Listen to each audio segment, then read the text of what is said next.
Mm-hmm.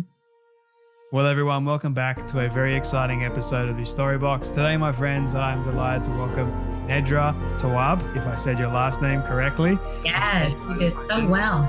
Yes! I was very worried about saying that last name, but I got it right. Amazing. You are a New York Times best-selling author, licensed therapist, and sought-after relationship expert. She has practiced relationship therapy for 14 plus years and is the founder and owner of the group therapy practice. Now, I had to practice this word, Kaleidoscope Counseling. Great, I got another word right. Every day, she helps people create healthy relationships by teaching them how to implement boundaries. How many of us have struggled with that in our life? I myself being one of them. Her philosophy is that a lack of boundaries and assertiveness underlie most relationship issues, and her gift is helping people create healthy relationships with themselves and others. She has an amazing book out right now, which became an instant New York Times bestseller, and you can soon see why. Set boundaries, find peace. You need and experience the freedom of being your true self. Set boundaries. Nedra, can I welcome you so much to the Storybox podcast today? Thank you. That was such a warm welcome. I wish I could record that and just play it for myself daily. Maybe I will. You don't want my voice on the daily repeat, trust me. Yeah, it was good. It was good. But it's so good to have you here. I've really been looking forward to this conversation with you. Relationships, we all have them in our life. It is a big subject of conversation for a lot of people. We do struggle with them. We have massive questions around how can we have healthier relationships in our life today, whether or not it's with a partner, friends, family, you name it, the whole bit. But before we dive into all that, I have one particular question I love asking all my guests at the very start, which is, what does success look like for you? Hmm. Success is consistency and peace.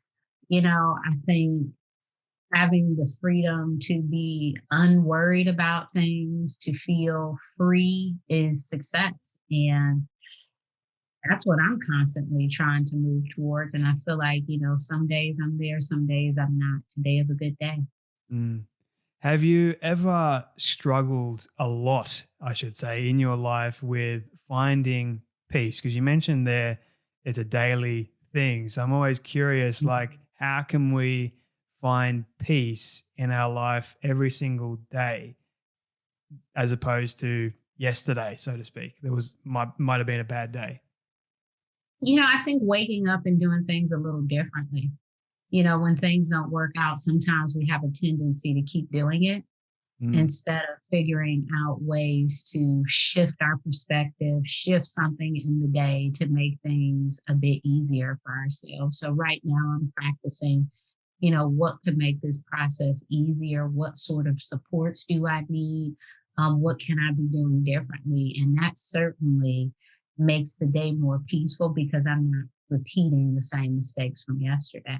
mm. Has there been something that has shifted your perspective recently?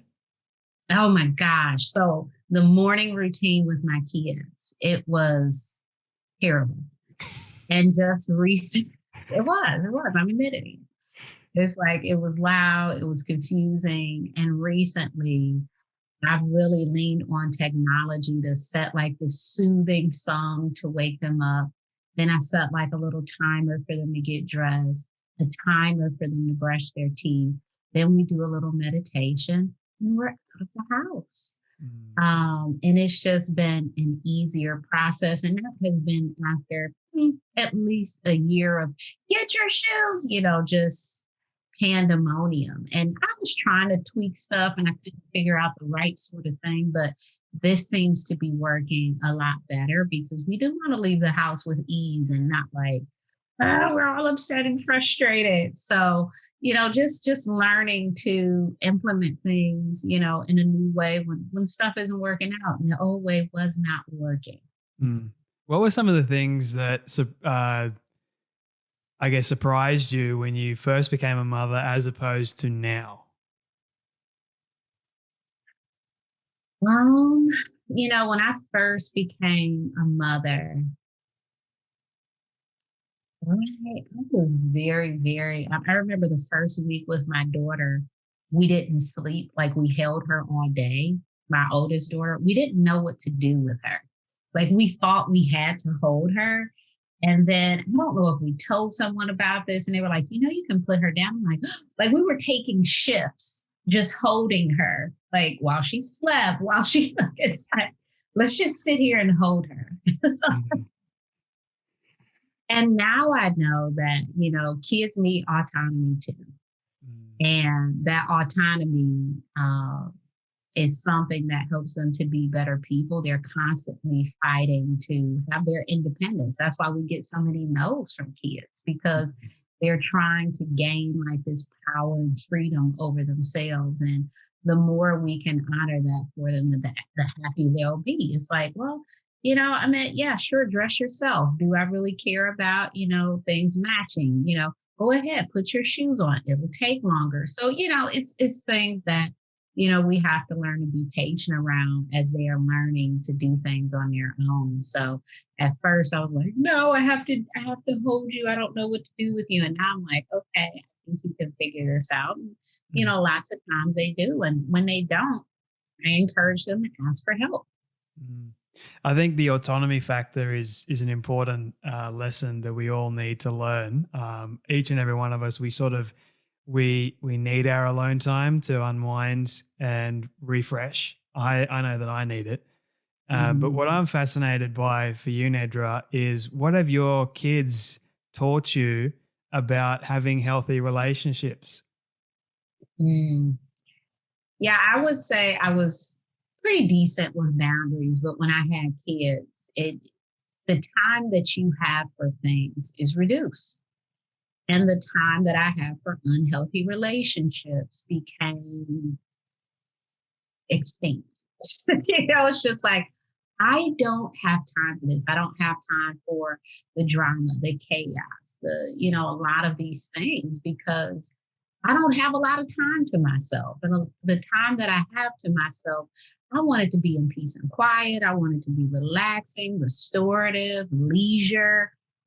Don't want to be arguing with people or, feeding into their drama and those sorts of things. So it really helped me with time management, which was, in some cases, relationship management. Mm. And it's not that I completely cut people off, but I certainly reduce some frequency in some cases. And I'm still doing that when I notice that, oh, wow, this situation is, something beyond what I can put energy towards at this time. Mm. So, is it truly possible when we say the word healthy and we put it in front of relationship, automatically my mind goes, yeah, no, that's not possible.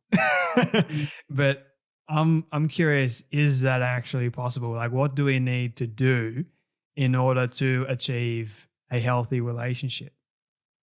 So there's a difference between healthy and perfect. Mm. Healthy relationships are possible. It's like you can be in good health and eat pizza, right? It doesn't mean, oh my gosh, now you're in bad health. It's like, no, you can still do things and it not be perfect and it's still something that's healthy. And so I think of relationships like, we can argue with people and it be a healthy relationship. That doesn't mean it's unhealthy. I think arguing, finding a solution and resolving, that is healthy. Mm. So it doesn't mean the relationship needs to be argument free or there is no problems or you agree on everything. That's just not realistic. We are different from people. We all have different needs and therefore we do argue sometimes. We do disagree. That's normal. But I think in terms of being able to come back together, being able to reconcile, those are very healthy things in a relationship. I can't think of anyone who I 100% agree with, but I certainly will say, that's an interesting perspective. I can, respect their opinion. Mm. I've heard of some stories of people that haven't argued, they haven't fought in their relationship, and their marriage or their overall relationship with each other is absolutely outstanding. So, Mm. is it?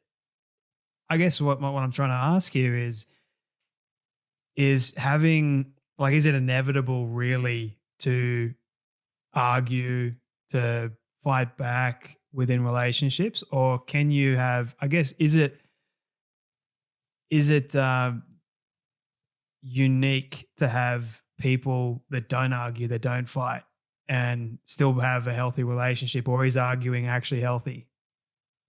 I think it could be both ways. And I also wonder how we're defining arguing. I think people can disagree without arguing, and that can be healthy because even those couples who say we don't fight, they probably still disagree.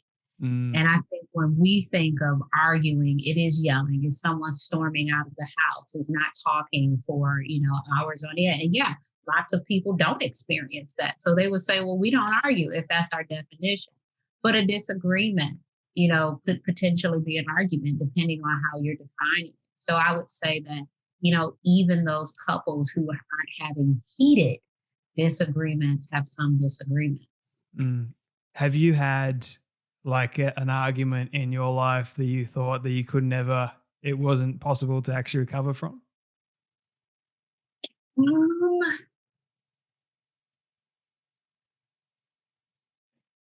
I wouldn't say a argument because it would have to be a back and forth. I think some situations have happened in relationships where I'm no longer in those situations where Mm, um, certain things can't be forgiven, or I choose not to. Well, I wouldn't say forgiven. They can be forgiven, but I choose not to continue in the relationship.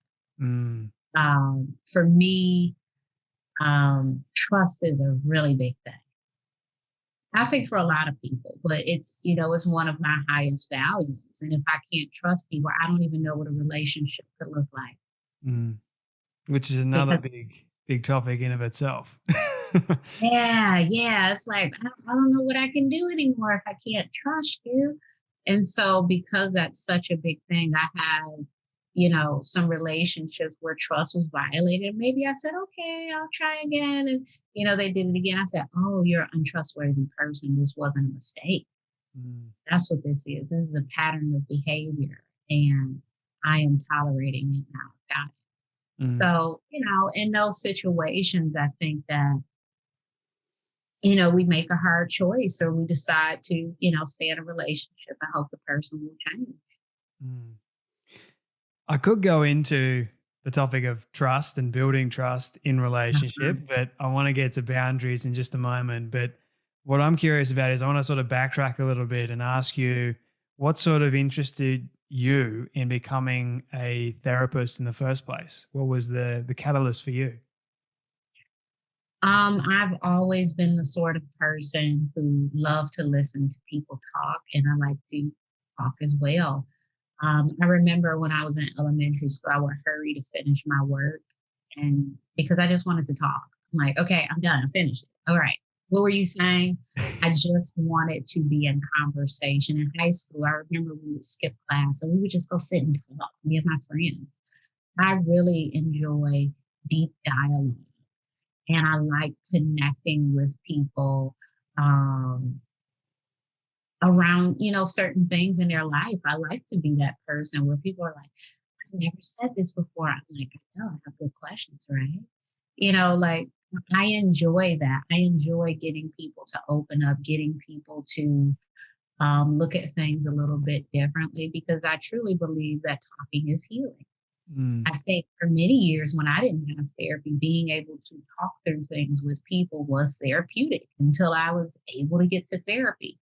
Now, I didn't know that being a therapist was a career.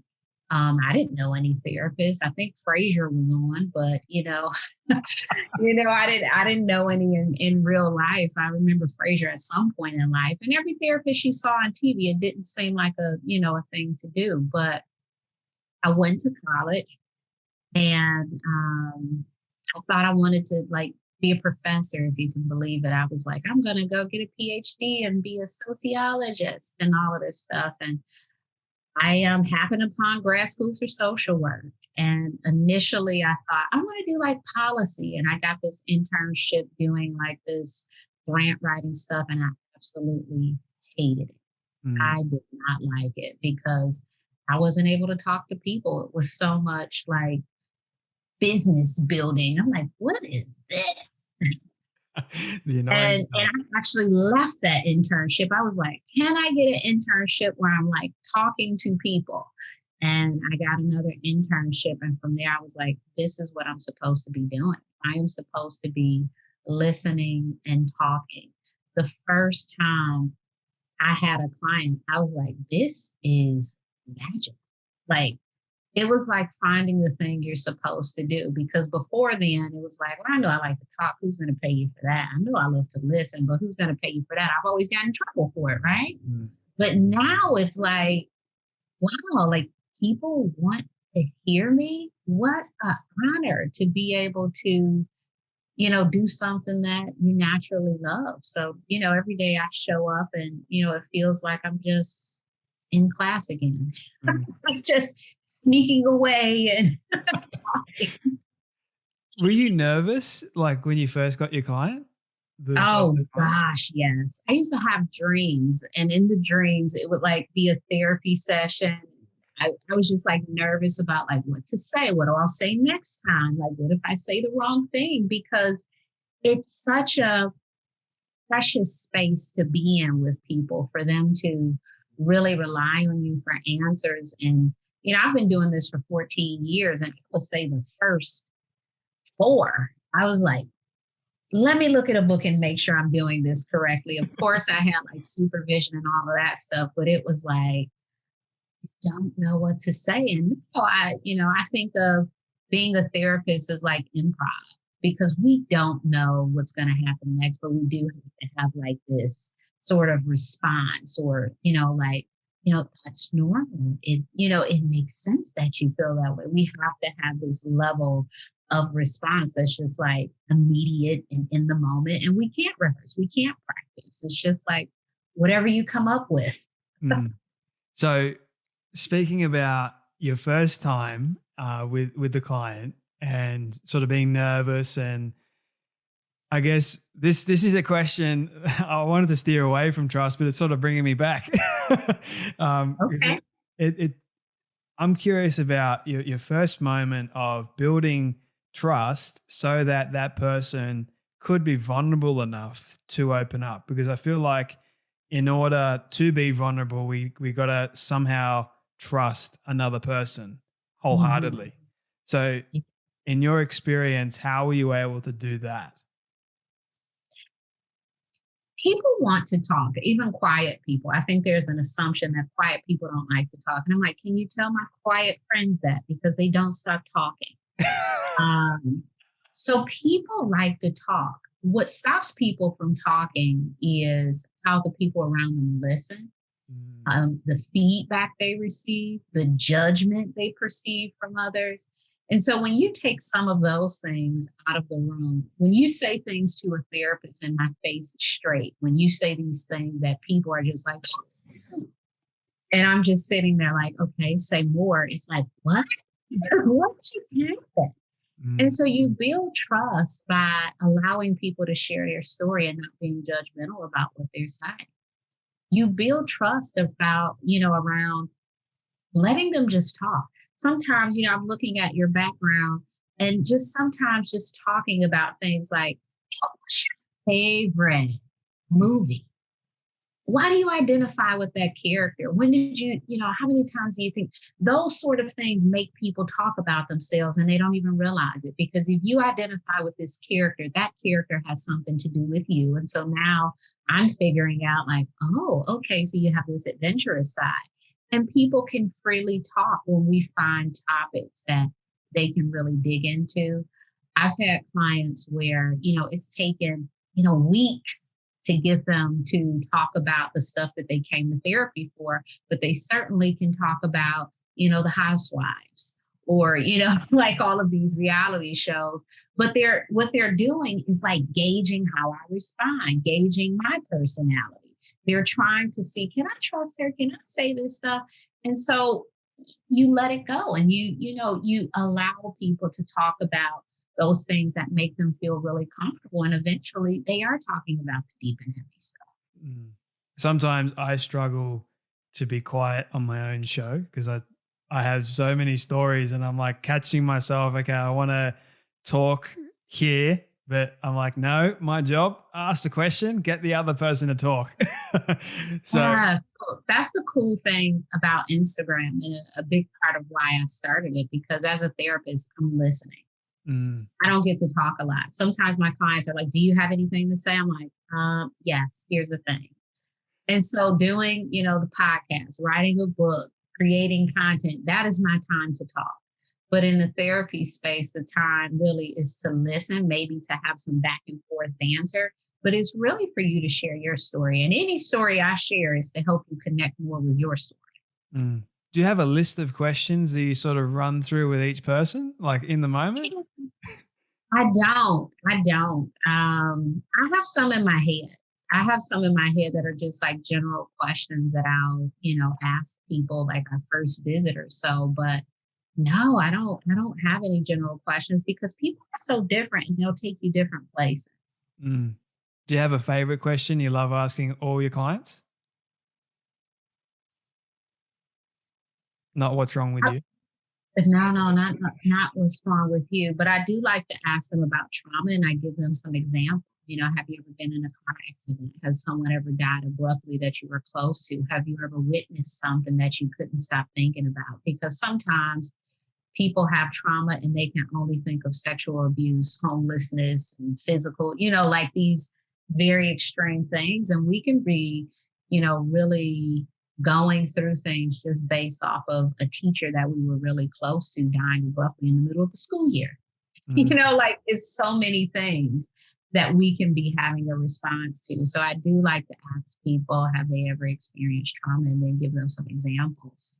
I love that answer because trauma is something that I like speaking about as well, having experienced quite a bit of trauma in my life. And then I love having the conversation around it. I think it needs to be had a lot more. Uh, but I want to steer it towards you. Have you actually experienced trauma in your own life? Oh, yes, for sure. And I think that helps you to help people, Mm, because a lot of what I get is like, how did you know that? And it's like, well, I have a life too. I'm a person. I've experienced things. And if I haven't, maybe someone around me has, because, all trauma is not my trauma. Sometimes it does come from other people. But mm, I think, being able to tap into how I have felt about things is certainly helpful to other people. I think of when we're going through stuff and some of the worst things that we hear from other, it'll be okay. It's all right. I remember I was in this car accident one time. And as you can see, I wear glasses, and my glasses flew off in this accident. Someone hit my car, totaled it. My friend and her boyfriend were in the car. And when I got out the car, I couldn't see, and I kept saying, "Where are my glasses? Where are my glasses?" And someone gave me my glasses, and I just was like, "Oh my gosh, my car is totaled." I was freaking out. And everyone was like, "It's okay. You're not hurt." Like, but I'm freaking out about something else. I understand my jaw's not broken, but this is like really bad because now I don't have a car. Like, can I please have whatever I want to freak out about in this moment, people? mm, And so that taught me, like, when we're going through something traumatic, sometimes the people around you don't know what to say. And they're just pulling at straws. It's okay. You'll be okay. At least this. And it's like, yo, just let me be upset. mm. I just need to vent. I just need to be upset about these things. This is not the moment to make me feel better because it literally just happened. Mm. You needed to have your moment. And I needed to have my moment. I think understanding that for people that do go through trauma, don't sometimes it's better to listen than to say anything. Like just sit there and just be quiet. Allow Mhm, them to just be in that present moment and feel. And mhm. that can also help them heal. And Yeah. I think that's a powerful illustration, like that you just pointed to, because it kind of we have to set that boundary for ourselves, I Mm, believe, to not want to help. I mean, like each and every one of us, like for me personally, I want to help someone that is in pain. I can't help it. But I think sometimes we do have to set that boundary in order to stop ourselves in that present moment. I mean, maybe later on we can help, but in that moment, not right now. Is that accurate? Yeah, and I often wonder, is what we're doing actually helpful? Because sometimes we aren't being helpful. We're just doing something. Mm, good question. Yeah, and I think we get in this mode of like doing things that's not actually helpful. That's not what the person needs. When people are in my office and they're crying, I don't try to stop them. I want you to cry. They try to stop themselves sometimes. Oh my gosh, I'm crying too much. You're not crying too much. You're crying as much as you need to. I just reassure them, keep feeling, because we don't cry for, just anything. It seems like this is something really big and you're impacted by it. Let it out.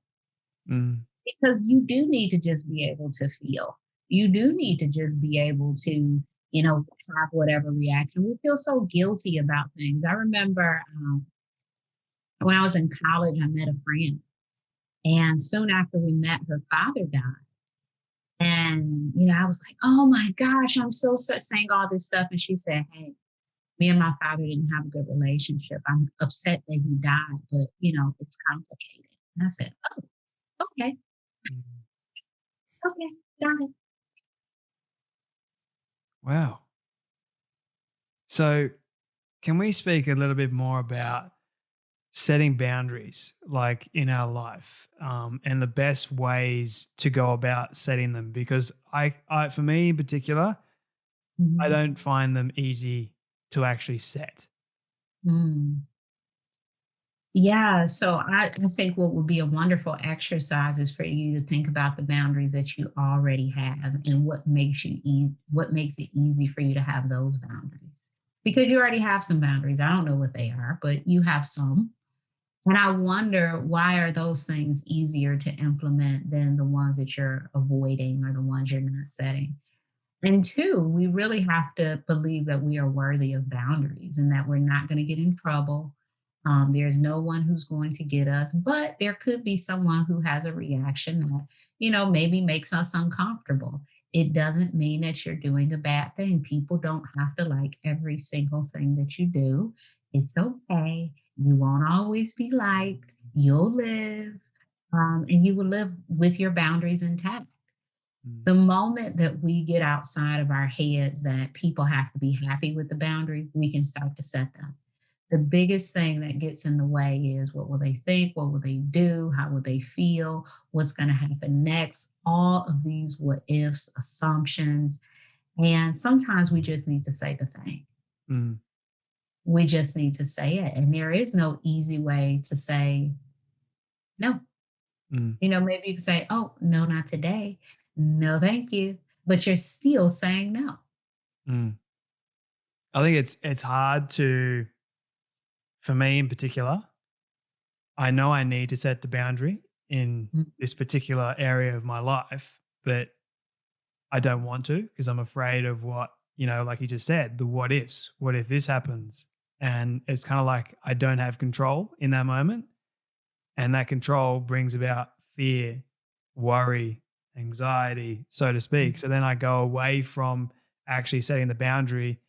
But I like how you have in the book, if you set a boundary, you're able to find peace. And you're sort of alluding to it before, that when you do set it, you don't start thinking about necessarily all the what ifs. And that is the comfort, the peace. Is that accurate as well? Yes, I a few months ago, I've been really, how you do something and you feel uncomfortable doing it, but you want to really avoid setting a boundary. So I did that. And then a few months ago, it came back around and I was like, okay, I can't do this again to myself. And so I had to set the boundary. And after I set the boundary, it was my stomach dropped. Like I was immediately like, oh my gosh, I cannot believe I said that. And then I felt a wave of peace. Like, I'm so happy they know now. I'm Mm, so happy they know, because I've been in such turmoil because it was just something I didn't want. And so just letting it out, there was this like, Mm. it was heavy, but it felt really good getting it out and clearing the air. And I will say, a few months later, here I am, and I feel much better about, you know, being upfront about that. And some boundaries are really hard. Some boundaries will end relationships. Some boundaries will just change them in ways that you never knew were possible. I've certainly set those boundaries where you're like, oh, I don't know how they'll respond. And then the person says, oh, okay. That's it? That's oh, okay. Mm. Is it possible to have healthy relationships without boundaries? No, no. Like I would say no. Like, what are you doing in the relationship? Like someone has an expectation of something. Mm. So the expectation is a boundary. I have an expectation that you'll treat me well. And if you're both treating each other well, then you have some boundaries. Mm. What if there is absolutely no expectation whatsoever for this person to show up in the relationship? Like there is complete autonomy, so to speak, with each Mhm. and every person. There is this I know who I am, and I don't need to set boundaries with you at all. Mhm. What would we say getting around that? I would say that's a beautiful thing, and I would love to hear more about that. I think in the typical relationship, that is not the case, but I do think that's possible because I believe anything is possible. And so I do think that there are some individuals who could master that.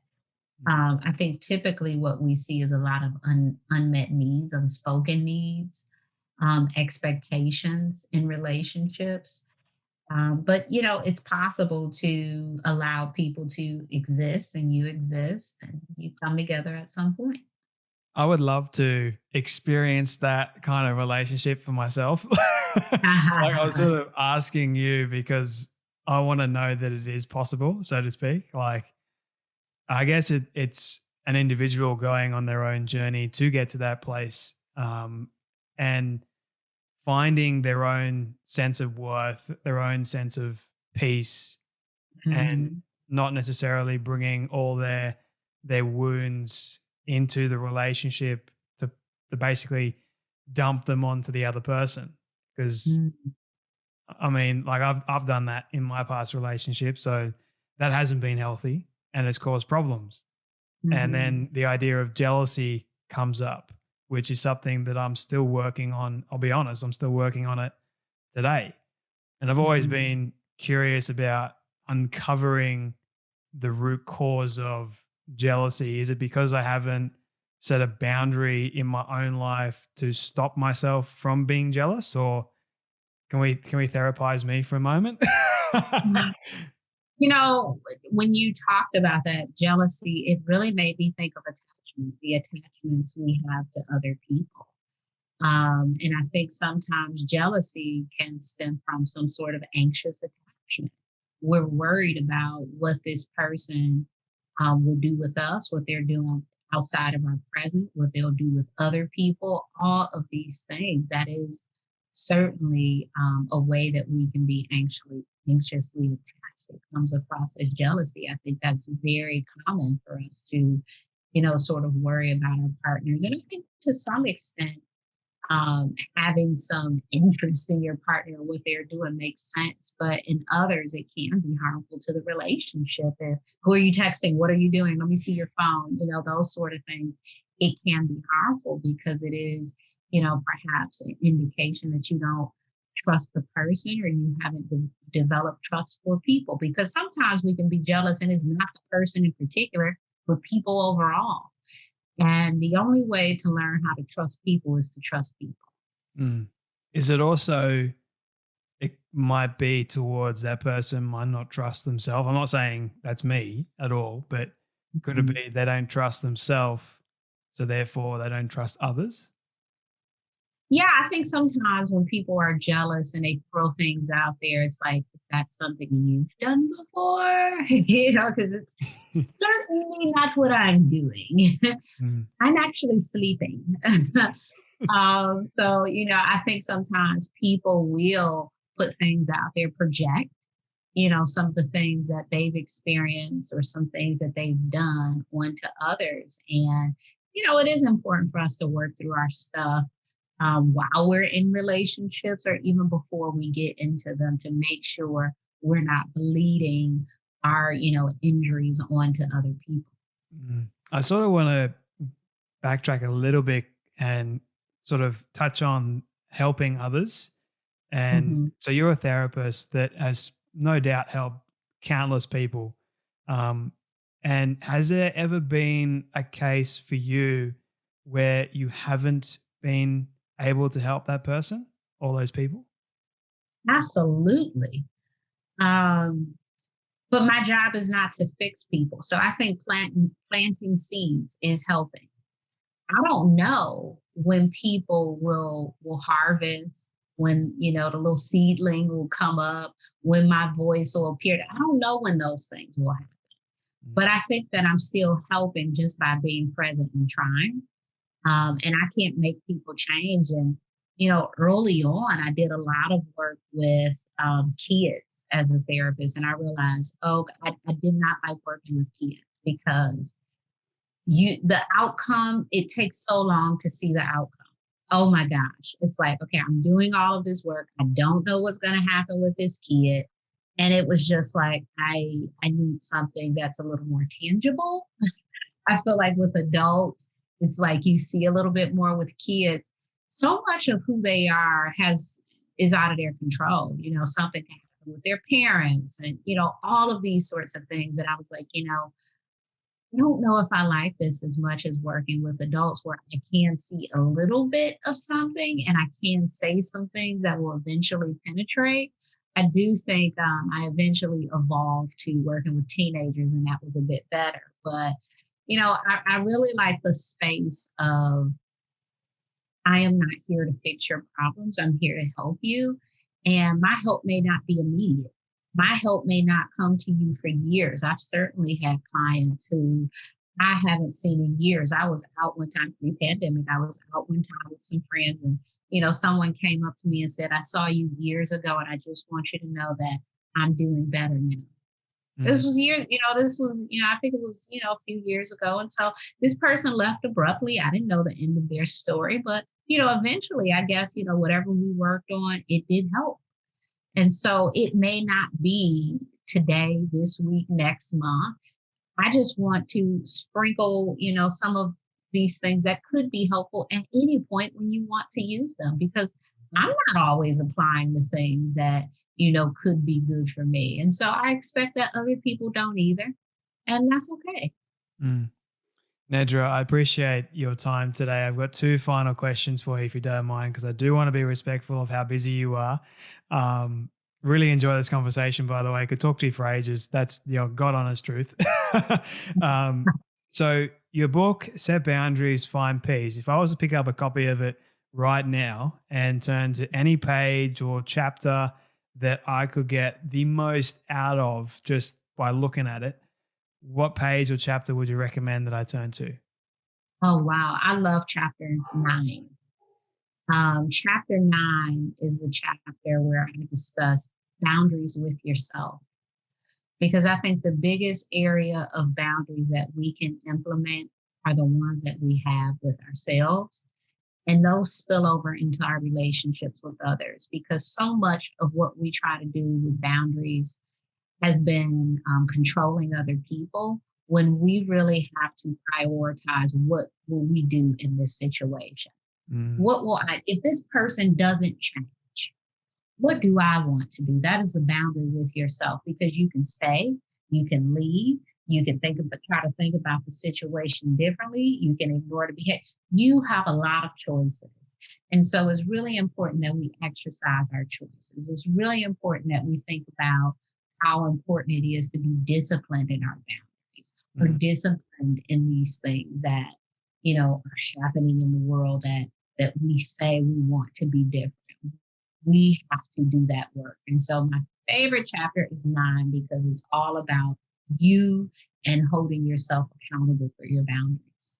When my book arrives, I can't wait. I'll just turn to that page and start reading it.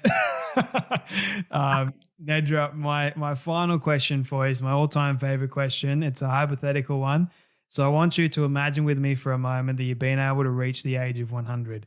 All your friends and your family have decided to put together a film for you of everything you've ever said and everything you've ever done. Don't ask me how in the world they got it all. We'll call it magic. They didn't set any boundaries in that respect. They just completely demolished them. But they've been able to get it and show it to you on your 100th birthday. What do you want that film to say and to show about your life?